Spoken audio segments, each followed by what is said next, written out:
Kita langsung aja dan ini sangat spesial sekali dan live Instagram ini, bersama Mas Didi AGP.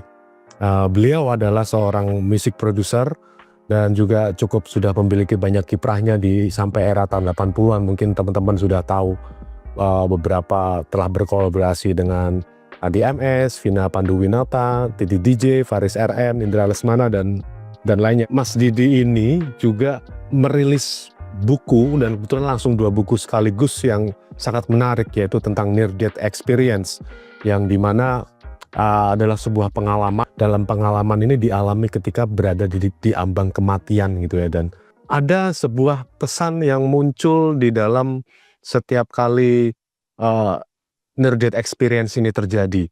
Nah, mungkin bisa ceritakan sedikit nih Mas Didi, apa kabar nih, gimana di sana? Baik. Terima kasih Mas karena udah diundang di live IG-nya, dan selamat siang buat semua teman-teman yang menyaksikan ya. Saya Didi AGP, saya music producer, basicnya saya belajar dan kuliahnya di komposisi musik dulu, dan kebetulan saya ngobrol sama Mas Gana nih karena pengalamanku mati suri ya. Sebenarnya mati surinya tuh sendiri tahun 2019 Mas. Oke. 2019, terus waktu itu saya berniat berapa bulan setelah itu berniat nulis buku kan, tulis tentang pengalaman di sana, dan banyak banget yang kepala saya sih ganggu ya, mungkin ego yang ganggu bahwa nggak usah lu nulis ginian, paling nanti yang skeptis banyak, yang ngebully banyak, dan segala macam kekhawatiran yang mentertawakan juga banyak. Dan tapi setelah sekian tahun kok seperti ada yang dorong terus untuk udah omongin aja, tulis aja, omongin aja gitu semua. Nah, dialami sebelum saat itu dan sesudah itu, apa sih yang dialami setelah mengalami near death experience tersebut. Jadi Maret kemarin saya mulai nulis buku, dan saya kayak istilahnya kayak taksu gitu ya, kayak tempelan gitu, dan tulis terus sampai akhirnya 500 halaman lebih Mas, 500 halaman lebih, dan saya ngerasa udah deh, ini nggak bisa ditahan lagi, keluarin aja, rilis aja. Dan akhirnya saya bikin jadi 2 jilid sekaligus supaya bawahnya lebih ringan aja, lebih handy dan lebih tipis, dan ya seperti itu pertimbangannya. Dan ya kurang lebih seperti itu Mas, dan isinya saya banyak cerita tentang sebelum, sesudah, dan saat di sana. Saat di sana ini sangat personal karena sangat beda ya. Kalau di banyak film kan kita pada saat di ambang batas itu, pas kita ngelewatin portal tersebut, banyak sekali yang cerita soal melewati tunnel of light, melewati terowongan cahaya. Terus mungkin versi agama ada yang ditanya malaikat ini, tanya malaikat itu, dan lain-lain. Dan ada banyak proses yang bertemu tokoh-tokoh atau ancestor atau leluhur atau orang tuanya yang sudah meninggal. Tapi itu tidak saya alami sama sekali, dan perpindahannya ke dimensi sebelah itu benar-benar sangat cepat gitu loh. Di tengah-tengah kesakitan yang luar biasa. Dan saat itu tiba-tiba aja saya sudah loncat di dimensi yang berbeda. Perlu aku ceritain proses sebelumnya Mas, waktu pas Oke. Ya, ini kebetulan jadi kebetulan juga ini kan Mas Didi ini juga akan merilis bukunya besok ya. Nah, ini pas banget nih. Nah, ini sebelum kita mungkin teman-teman yang mungkin nanti akan mau bisa membaca bukunya nih. Nah, mungkin bisa ceritakan nih Mas, bagaimana sih prosesnya dan apa yang paling mengejutkan pertama kali mengalami mati suri itu? Monggo silakan. ini bukunya ya Mas. Oke. Nah, itu ada 2 tuh. Kayaknya memang karena sebanyak itu ya yang bisa ditulis oleh Mas Didi hingga sampai jadi 2 buku ya. Jadi itu lebih ke pesan itu. Kenapa saya akhirnya menulis buku di Maret tahun ini? Karena pesan itu nggak berhenti Mas. Aku cerita runut ya dari awal ya. Silakan. Awalnya adalah saya maksudnya tidak merasakan sama sekali bakal hari itu mengalami kejadian tersebut, mengalami serangan jantung. Dan karena malam sebelumnya saya tidur cuma 3 jam. Saya nulis buku untuk buku yang lain yang belum saya keluarkan sama istriku. Saya nulis buku, lelah sekali, tapi paginya harus hadiri acara keluarga yang kebetulan di Depok Itu macet total, kesana kemarinya macet, saya lelah. Sorenya saya makan kue tiaw goreng di Kemang Village gitu.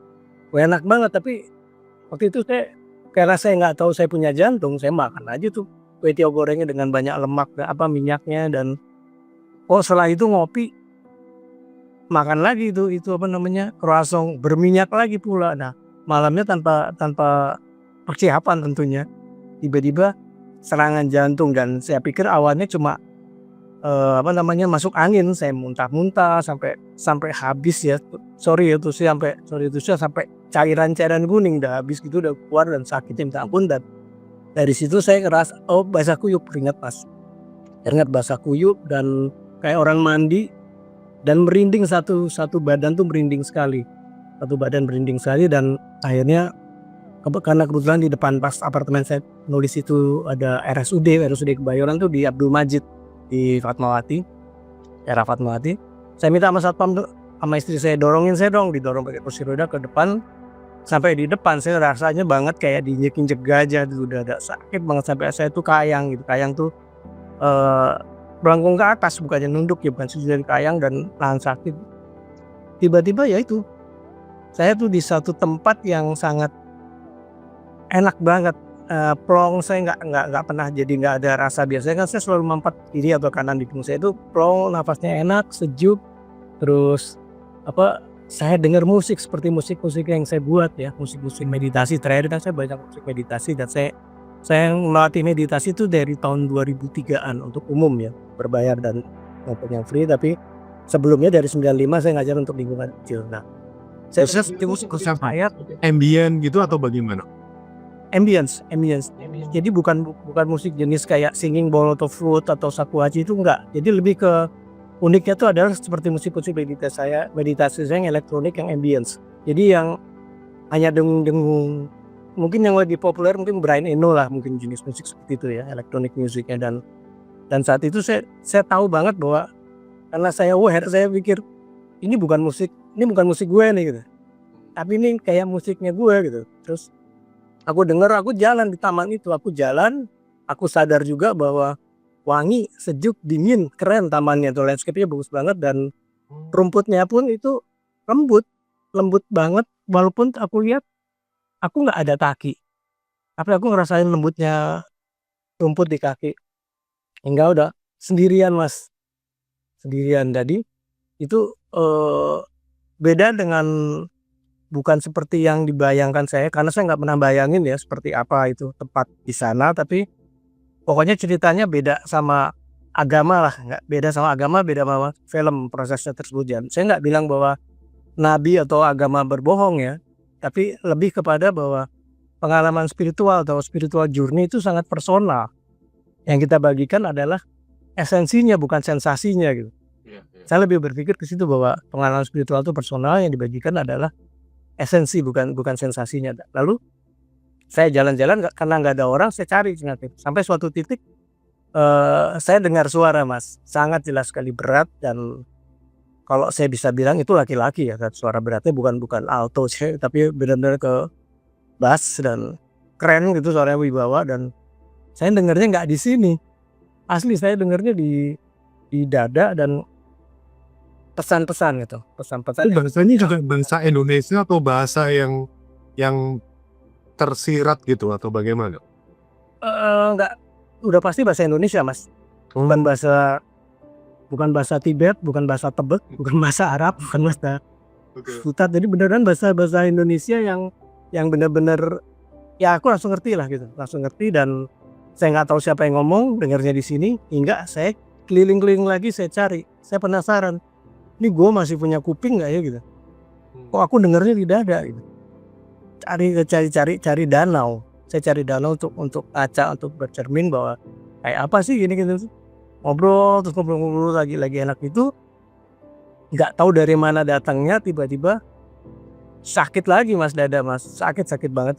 Terus akhirnya ternyata aku udah dikelilingin, udah balik lagi ke UGD rumah sakit RSUD Kebayoran itu ya, udah balik lagi di situ. Dan saya dikelilingin tuh, ada mantu saya, ada anak saya yang paling tua.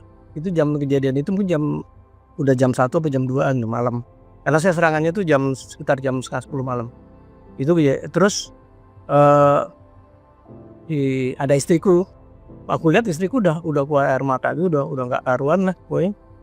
Tapi dia senyum. Lalu aku tanya kan, aku lewat ya? Dia cuma senyum sama ngedipit mata. Oh berarti aku beneran lewat nih. Udah. Itu suri-surinya menurut medis itu berapa lama itu terjadi, Mas?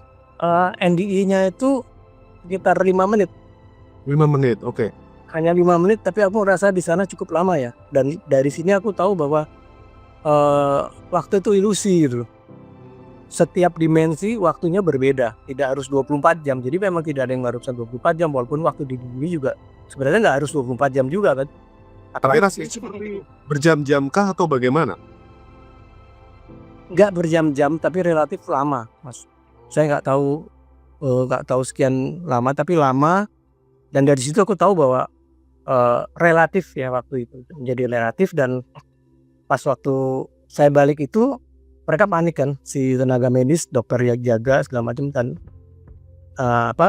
keluarga saya, istri dan anak mantu diminta tuh geser-geser lagi. Aku tahu pas mereka lagi sibuk untuk nanganin saya ini lagi serangan lagi, Mas. Sakit banget, saya guling-gulingan lagi dan luar biasa. Padahal di tengah-tengah itu saya minum obat apapun aku minum, yang dikasih aku minum, apapun dikasih dan disuntik segala pun ya ikhlas, nyerah aja. Karena apa? Karena walaupun saya alergi terhadap berbagai macam obat, tapi saat itu aku udah pasrah, udah ikhlas gitu. Dan tiba-tiba hilang lagi tuh, Mas. Untuk kedua kalinya dalam malam itu saya hilang lagi. Tiba-tiba nyaman lagi, enak lagi, balik ke titik yang sama di tempat yang sama.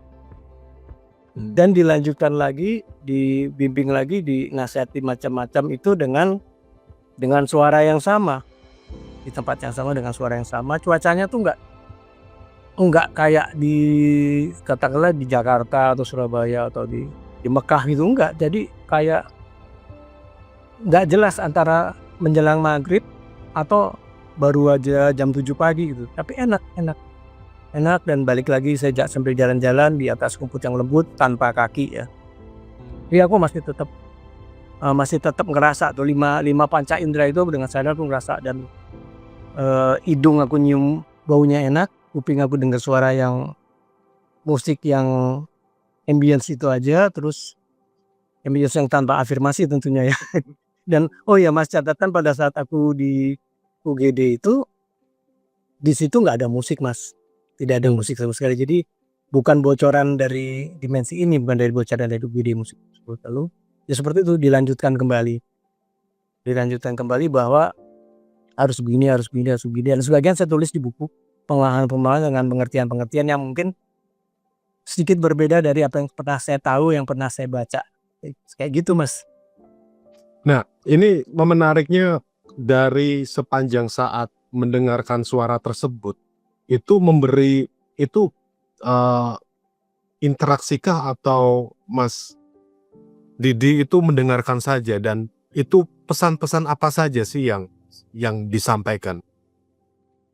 Pesannya ya pasti melanjutkan apa yang sudah saya kerjakan diantaranya ya. Bahwa saya kan udah waktu itu dari 50% masih ngejob di musik, sama udah ngajar meditasi, ngasih konsultasi, ngasih life coach ya, life coaching dan lain-lain. Tapi hipnoterapi dan lain-lain saya jalani. Jadi saya melanjutkan itu, tapi juga ada beberapa hal yang seperti yang beredar di luar, bahwa pengertian tentang keyakinan, tentang keimanan itu sudah banyak dipelintir gitu loh, Mas. Pembelintiran dalam pengetahuan, dalam spiritual. Kalau sebenarnya bukan spiritual maupun agama itu sudah banyak ditunggangi oleh bisnis.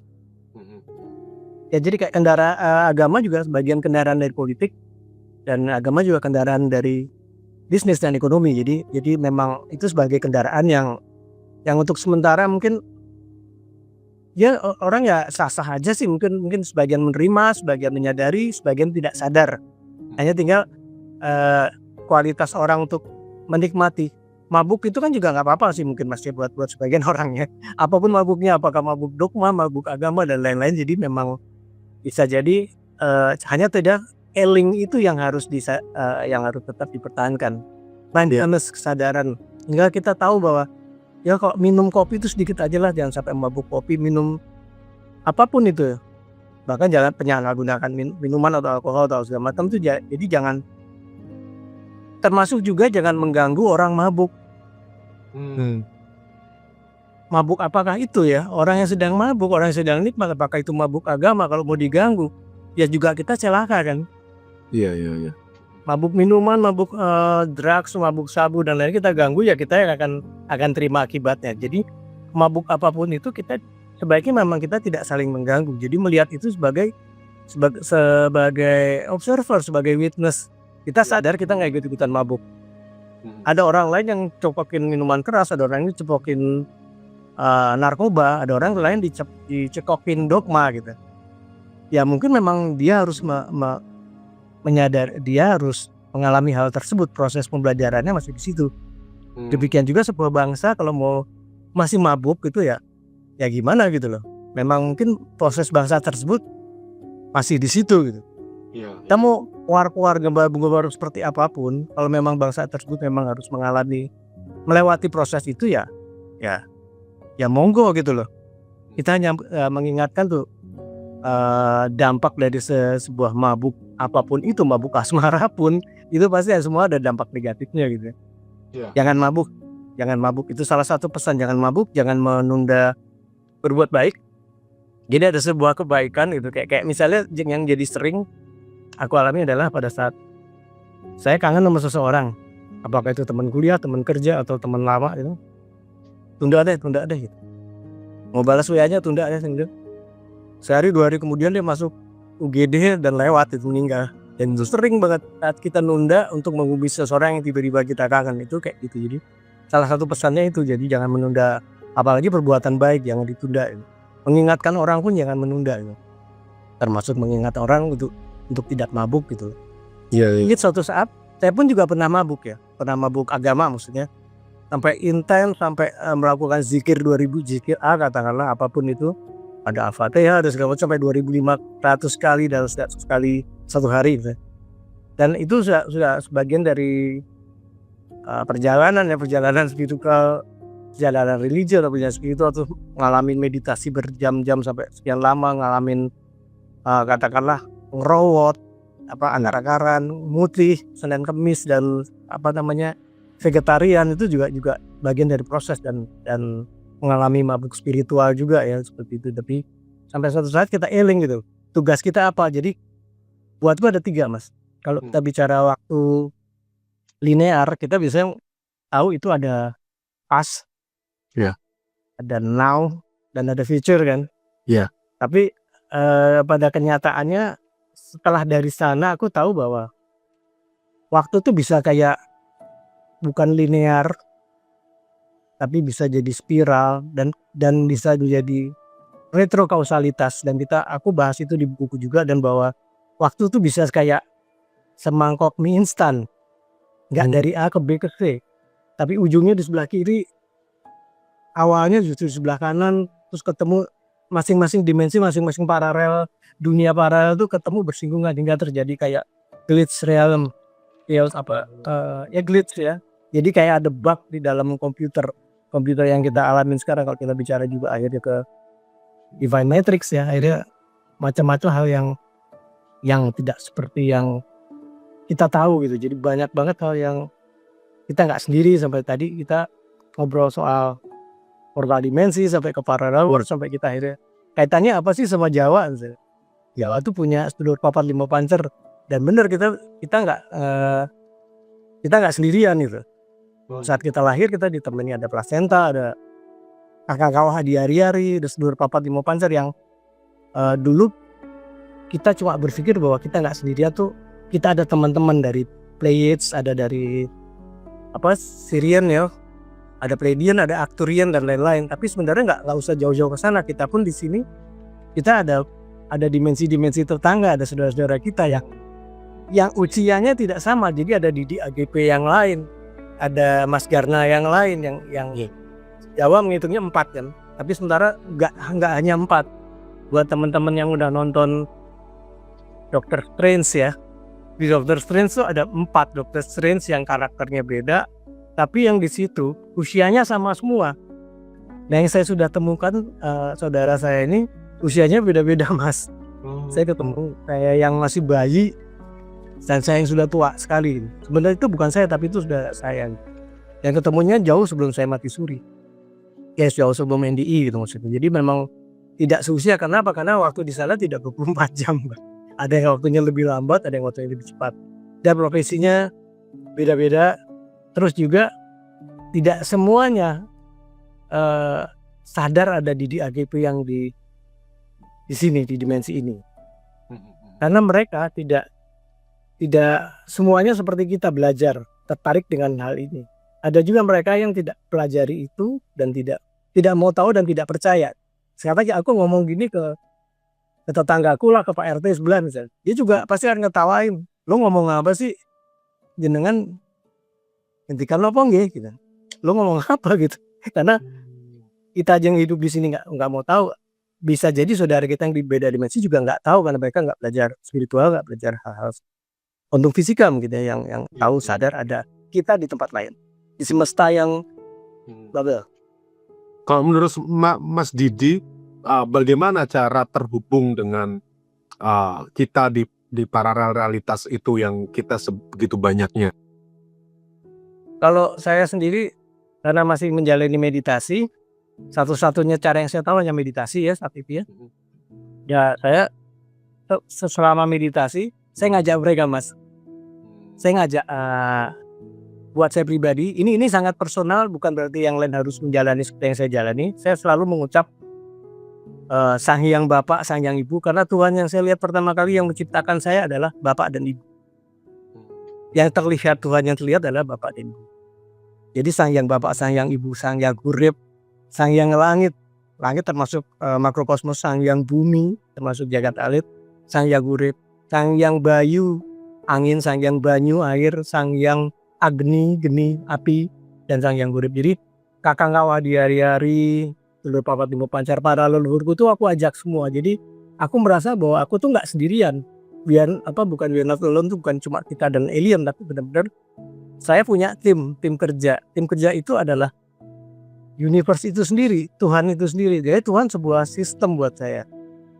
Nah, ini buat teman-teman nggak harus percaya, nggak harus setuju, nggak harus nyantai aja ya, dapatnya bahwa lihatku Tuhan adalah sistem, bukan sebuah antropomorfik ya. Tuhan bukan sosok yang mengadili, yang mempertanyakan, yang minta ini, yang menghukum dan apa, tapi Tuhan adalah sebuah sistem semesta yang di dalam itu ya Tuhan itu ya oksigen, Tuhan ya DNA, Tuhan ya vibrasi, Tuhan ya frekuensi, Tuhan ya proton, elektron, semua Tuhan. Tumbuhan itu Tuhan. Mas Garna juga Tuhan gitu. Di dalam kita ada Tuhan. Ya kita kan starseed ya. Kita adalah bibit dari bintang itu sendiri, dan di dalam bintang yang lain juga ada bagian yang sama dengan yang ada di diri kita. Jadi Tuhan itu ya seluruhnya ini gitu. Yang meliputi dan di dalam kita. Ya. Menarik sekali. Menarik sekali ya dari apa yang sudah diceritakan Mas Didi ini dalam pengalaman mati suri itu ya. Dan mati suri itu memang tidak semuanya orang itu bisa memahaminya atau maupun mengalaminya, karena ini pasti tentunya ada sebuah jalan yang barangkali memang itu sudah dituliskan, atau bahkan Mas Didi sendiri sebelum mungkin berada di dalam tubuh saat ini memilih itu untuk mendapatkan sesuatu yang mungkin pesan untuk disampaikan. Nah, sebelum kita lanjut nih, kita masih ada beberapa menit lagi. Saya akan mengucapkan terima kasih buat teman-teman yang sudah menyimak. Nanti tadi ada pertanyaan apakah live ini akan disimpan ya. Nanti live ini akan tetap saya simpan. Nanti teman-teman yang mungkin hanya sekadar mampir dan mungkin nanti masih ada aktivitas, nanti bisa disimak setelahnya. Dan juga nanti juga ada format YouTube-nya juga dengan enhance audionya juga. Dan apa yang sangat spesifik gitu ya, yang berubah, dan apa yang pesan yang sangat besar untuk disampaikan pada orang lain. Jadi kehidupan itu sementara. Beneran kehidupan adalah sekolah yang sementara. Dan kalau kita nggak belajar tuh nggak harus nunggu tua ya, maksudnya dalam pengertian belajar spiritual, belajar mungkin kuantum fisika dan kesadaran, belajar kesadaran lah. Itu tidak harus nunggu tua, tidak harus menunggu problem datang baru kita belajar gitu. Jadi pencerahan itu tidak harus menunggu adanya undangan atau problem gitu. Problem kan undangan ya. Jadi jangan menunda untuk belajar juga. Terus bisa menjadi kok gini aja ya gitu. Pas saat istilahnya kalau orang umum akan bilang pas nyawa udah di tenggorokan, oh hidup itu gini aja gitu. Bener nggak hidup kita segini aja? Nah itu yang kita yang sekarang masih punya kesempatan di saat ini di sini, itu benar-benar manfaatin deh. Jadi jangan jadi surga sama neraka itu buat saya pribadi loh ya, surgaku, nerakaku itu ya saat ini di sini. Karena saat ini di sini tuh kita bersamaan menanam dan menuai. Saat ini di sini adalah apa yang saya tanam tadi pagi atau saya tanam 10 tahun yang lalu atau yang saya tanam di kehidupan saya sebelum menjadi di AGP. Saya mendadak ada di sini ngobrol dengan Anda, Mas Gana. Bukan saya yang menulis, tapi lebih kepada kode semesta yang pernah saya buat sebelum saya di tubuh ini. Termasuk juga sebuah kode yang saya tulis bahwa sampai di detik ini, hari ini, detik ini itu saya harus bicara seperti ini. Dan itu semua adalah apa yang saya tanam di minggu lalu ataupun di kehidupan saya yang lalu. Iya.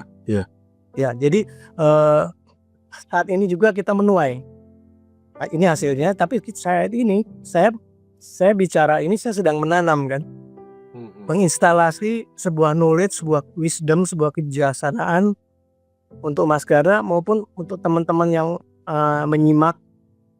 Dan saya itu sedang menanam apel itu persepsi masing-masing ya. Bagi seseorang mungkin itu sebuah emas, bagi seseorang mungkin meaningless atau tidak ada artinya sama sekali. Iya. Jadi apa yang kita tanam itu yang akan kita saat ini, nanti sore mungkin saya akan menanam, menuai. Jadi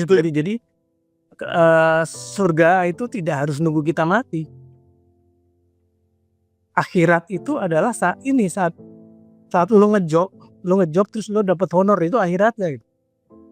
Lo main musik, lo manggung, tiba-tiba manggung terus latihannya kurang gitu, main lo jelek ya itu akhirat lo lemparin botol aku atau nggak dapet job lagi setelah itu. Jadi atau kita bagus atau bikin musik terus kita dapet sebuah penghargaan, itu adalah akhirat dari sebuah proses kerja kita, kecintaan kita, seberapa besar kita memberi kesungguhan mengamati. Hingga sama aja sih seperti kayak kita bicara partikel itu hadir saat kita mengamati dengan penuh kesadaran, dengan pengamatan yang serius, partikel itu hadir. Itu juga sebuah karya itu akan hadir.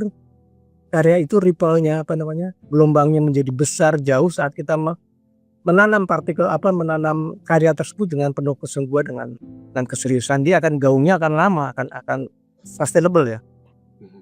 Rasa jalan nih. Jadi akan lebih abadi gitu. Kesungguhan kita. Jadi vibrasi yang kita tanam dengan penuh cinta, dengan penuh rasa syukur, dengan kesungguhan, itu akan gaungnya lebih besar dibanding saat kita sekedar copy paste pengetahuan orang lain kita taruh sini, kita share. Akan tidak, dengan orang yang memang sudah mengalami dan mengerti apa yang diucapkan. Lebih ke situ sih.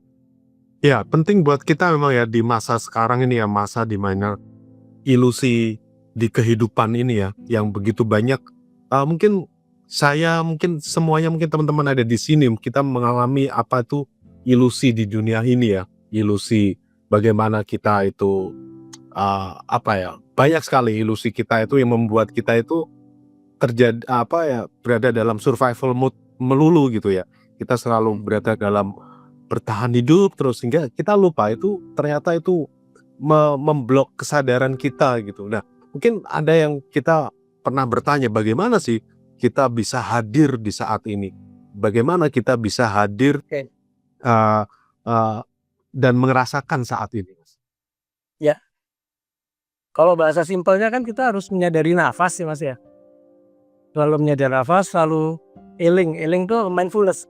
Jadi saat kita menyadari nafas, saat kita hening itu otomatis keriuhan, kegaduhan di kepala kita tuh akan turun, dan vibrasi di otak kita, gelombang otak kita akan merendah, akan sampai di theta, akan sampai di alpha. Gak sampai delta ya, karena delta aja jadi kita tidur lelap. Jadi paling nggak kita gelombang otak kita bisa di 4 sampai 14 Hz lah, 4 sampai 7 Hz. Theta atau di alpha di 7 sampai 14 Hz. Jadi pada saat kita bernafas dengan sadar, kita akan justru mengakses langsung ke dalam yang saya bilang tadi di obrolan, mengakses cloud kita atau Google Drive kita di universe. Kita kan punya sebuah cloud ya itu kita harus bisa. Apa sih itu ya? Berapa? Ya, seorang umum Akashic Record dan Akashic Record tersebut bisa kita, salah satunya kita akses adalah melalui kesadaran kita. Tadi ada suatu pertanyaan agak lewat apa Mas? Pertanyaannya tadi? Satu lagi. Ya. Oh, mungkin ada yang dari pertanyaan, mungkin ada teman-teman yang ada di sini tadi ya. Mungkin maaf. Tadi juga kelewatan juga. Tapi yang jelas ini ya, mungkin tadi teman-teman juga ada yang bertanya tadi bagaimana cara ngedapetin bukunya. Nah ini saya sekalian bagi teman-teman yang terutama yang ada di Jogja, nanti bisa besok ya, hari Sabtu tanggal 18 pukul 4 sore ya di UGM Shop, Jalan Persatuan Sendawa Sinduadi, Sleman, Jogja ya. Jadi Ika namanya Mas. Gimana? Gelanggang Inovasi Kreativitas nama tempatnya. Oh gitu ya. Terus ini bukunya itu bertajuk Oleh-oleh dari Mati Suri oleh di AGP, yang ini memang kebetulan juga 2 buku sekaligus, dan barangkali mungkin bisa jadi ada banyak sekali yang ditulis oleh Mas Didi ini tentang pengalaman mati surinya yang ini nantinya bisa menjadi sebuah pandangan baru dan perspektif baru buat kita terhadap kehidupan kita saat ini ya. Baik, sebelum kita tutup, terima kasih banyak teman-teman yang sudah menyimak. Tadi ada Herlina Rahmawatia, terus ada Gurau Arif Jimmy, ada Jiwa Sutra, dan juga ada Laura Gustini, dan juga teman-teman yang lainnya. Terima kasih banyak. Mungkin sebelum kita tutup nih, Mas Didi, mungkin ada yang mau disampaikan nih. Ya, bukunya ada di itu Mas, ada di link. Oh, udah ada di link juga ya? Ya ada, nanti aku kirim ke Mas karena itu link bukunya sama link untuk datang ke acara besok, link pembelian buku, dan buat teman-teman yang nanti punya bukunya terus ada banyak pertanyaan dari buku tersebut, monggo tanya saya langsung aja, saya akan jawab. Ya, mungkin bisa diperlihatkan 2 bukunya itu Mas. Ya, ini yang buku pertama Near Death Experience, terus yang ini buku keduanya. Dan buat buku ini kalau pertama harganya 100, kalau satu buku 125.000, tapi kalau 2 buku jadi 197.000, tidak sampai 200. Ya. Atau Tapi ada kemungkinan ada ininya nggak, kelanjutan dari buku itu nggak Mas, kira-kira? Kelanjutan dari 2 buku itu saya udah jadi sebenarnya. Buku ketiganya itu judulnya Surat 99 Surat Cahaya. Itu akan dirilis kapan buku kira-kira? Kenapa? Akan dirilis kapan kira-kira itu? Mungkin bulan depan ya, karena itu kaitannya sama buku ini adalah dia melengkapi, lebih seperti kayak quotes tapi dijabarkan pemahaman coach, dan 99 ini berangkatnya dari kedua buku ini. Jadi kedua buku ini ya, seperti itu Mas. Jadi enggak mau dijadikan bundle gitu, bundle 3 buku jadi 1. Atau seperti itu Mas. Baik, terima kasih banyak Mas Didi atas berbaginya, dan semoga saja perbincangan kita ini bisa mendapatkan pandangan dan sebuah nilai terutama dalam bagaimana kita melihat kehidupan ya. Bagaimana kita bisa menghargai kehidupan ini adalah sebuah karunia, dan kita bahkan memiliki misi jiwa yang barangkali kita jalani saat ini, dan kita bisa menjalankannya membuat kita hidup menjadi lebih sukacita. Baik begitu. Iya. Terima kasih teman-teman dan terima kasih Mas Didi, sukses untuk peluncuran bukunya besok ya. Amin, mewujud terjadi terberkati. Salam semua teman-teman, salam damai, salam cahaya.